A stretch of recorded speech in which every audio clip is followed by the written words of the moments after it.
This says, personally, my frustration and why it seems a catastrophe is that the one cookie moves the scale fast, where multiple days of doing well makes much smaller increments of improvement. And that's a that's a common frustration.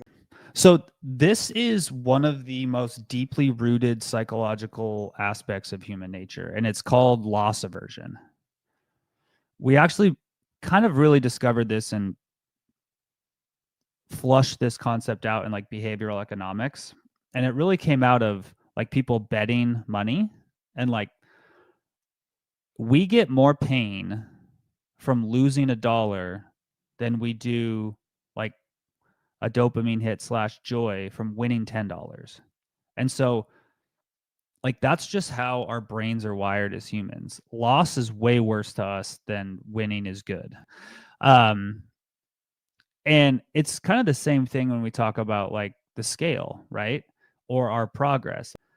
Like that day of pain of looking in the mirror and seeing like a decline from your peak is way worse to us psychologically than the benefit of waking up that day looking amazing.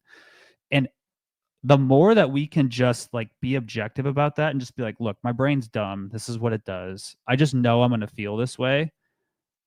I think that really helps. Yeah, when the scale, if I eat a cookie and it's got salt and carbohydrates and I end up holding a little more water, so it goes up half a pound tomorrow, like just know that that's just the way your brain's going to respond. But it's not real. It's not true. Loss aversion is deeply ingrained in us because of evolutionary survival pressures. Our ancestors who overreacted to potential losses were more likely to survive than those who were too focused on potential gains. Here's the core idea: losing something could mean death. Gaining something was nice, but not as urgent or life threatening.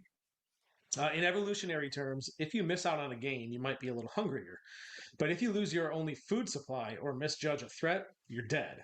This asymmetric survival pressure has literally wired our brains to prioritize avoiding pain, risk, and loss, even if the odds are small, over chasing rewards. Like people who stay at bad jobs that they hate out of, or like in a bad relationship out of fear of losing stability, like that's that at play. I think Warren Buffett's most famous saying is the best way to make money is to never lose money. Well, Right?